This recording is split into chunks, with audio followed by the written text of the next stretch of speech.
national championship game Monday night, TCU, Georgia. Cannot wait to see it. Field of 12 college football's After Dark show. Again, on a quick reset, Trevor Knight, Clint Stoerner, Dagan Hughes, George Whitfield. Fellas, I'm just going to open this. I'm just going to toss the ball out there. Clint, what are you most excited about, or what are you most keen on looking for when these two teams take the field come Monday night? I am absolutely stoked that we got two quarterbacks that aren't prototypical quarterbacks. Aren't high. They were never highly rated quarterbacks. One of them won a national title and still can't get no love. And I understand why. I'm not saying they should. I'm simply telling you guys that I love the storyline of these two quarterbacks going head to head. I love the storyline of two guys that weren't big enough, weren't fast enough, didn't have a big enough arm, yada, yada, yada.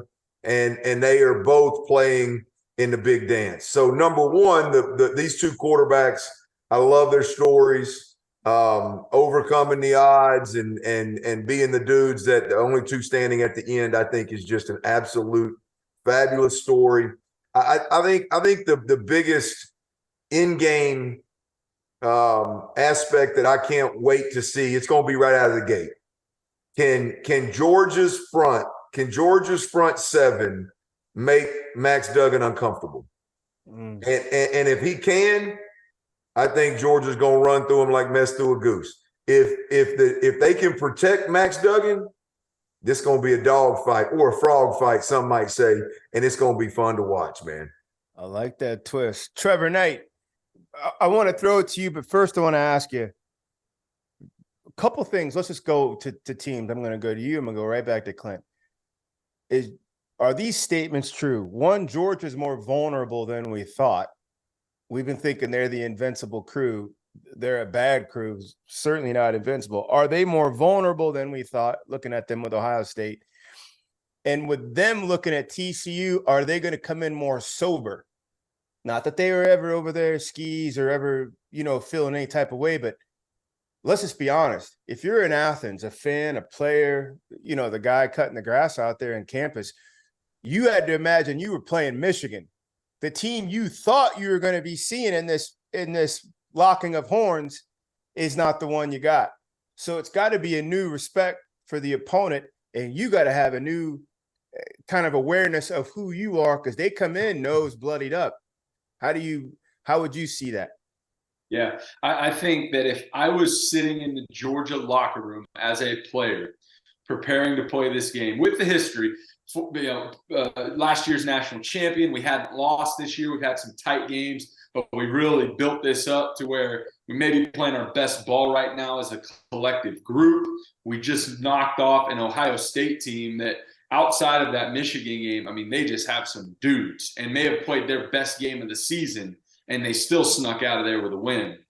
I would look at TCU to answer your question and say, I'm confident, but I'm almost not as confident in my preparation that I would be if it was Michigan. And here's why. If you said that they were expecting to play Michigan, and I believe that. If I'm a player, I believe that. I'm already starting in the back of my head to get ready for a hard-nosed, very physical, big-time logo, big-time fan base type of atmosphere. With TCU knocking off Michigan, now I'm like, okay, I respect these guys. I don't think there's any question there. I respect them, but I just don't know. Are they really that physical, or was it the turnovers?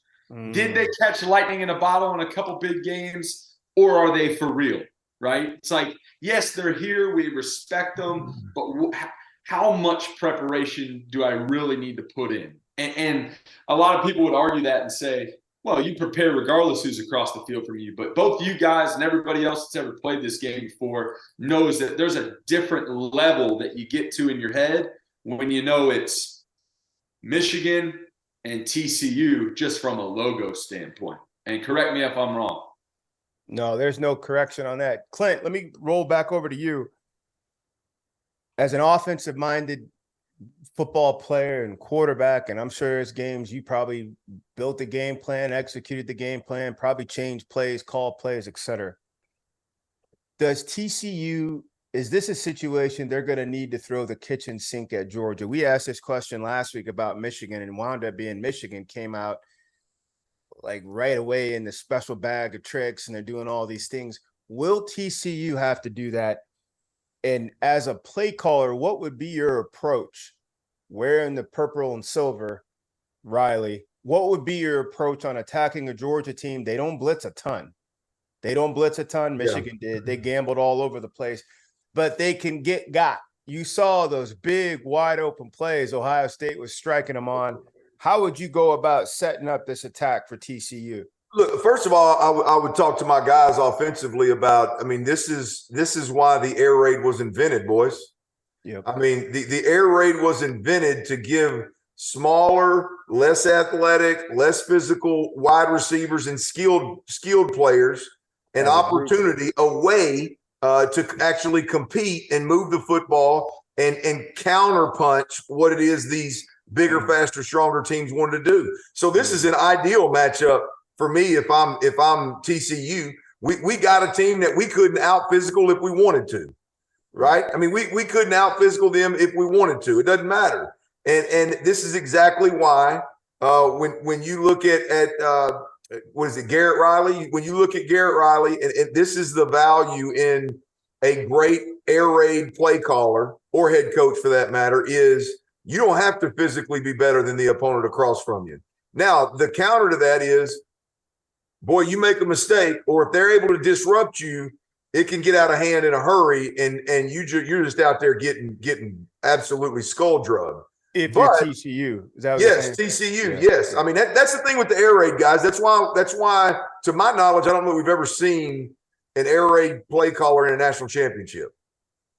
I don't think. I could be wrong. Not in the modern era. Yeah, I mean, it's just one of those where it's a system where you can line up and you can get hot and you can beat anybody in America. Don't matter how much better they are than you. You execute, you use your spacing. That quarterback get the ball out on time. You hit a couple of creases. You can play with and beat anybody in the country. But you can also turn around and get absolutely embarrassed by a team you shouldn't get embarrassed by. Right. So if I'm Garrett Riley, I sit down with these guys, George, and it's simple, man. This is exactly what our system is designed to do. Let's go out there and focus, not on how big they are, how physical they are. Let's focus on being in the right place at the right time and taking advantage of the few opportunities that a Kirby Smart football team is going to give you. There's going to be 4 or 5 times for TCU. Let's say this thing, take turnovers out of the mix, take punts blocked and field goals blocked and all that crap out of the mix. I mean, a pick six or scoop and score swings the game majorly. Take all that out of the mix. There's going to be 4 or 5 times where Kirby Smart is going to leave a crease somewhere and give them an opportunity. The ball's going to be in the air, or the running back's going to be hitting that crease. Does he get shoestring tackled? Does the wide receiver make the play? And if they do, boy, they're going to be able to apply some serious pressure to Georgia. And that's how you beat Georgia. Pressure. Yeah. Especially with a veteran, big-time quarterback who's war-tested, battle-tested, and he's game to pull it down and go 50 yards. He's already shown that. Before we wrap through this, again, national championship coming Monday night. Cannot wait for this. TCU, Georgia. From each of you, can I get your non-quarterback MVP or X factor, however you want to say it, and a prediction? I'll start there. I'm going to say there's a lot of assumptions here, but this is the one that sticks out to me because I think he's going to be the difference maker or the X factor. And if they happen to win the football game, then he could be the MVP. Kendre Miller.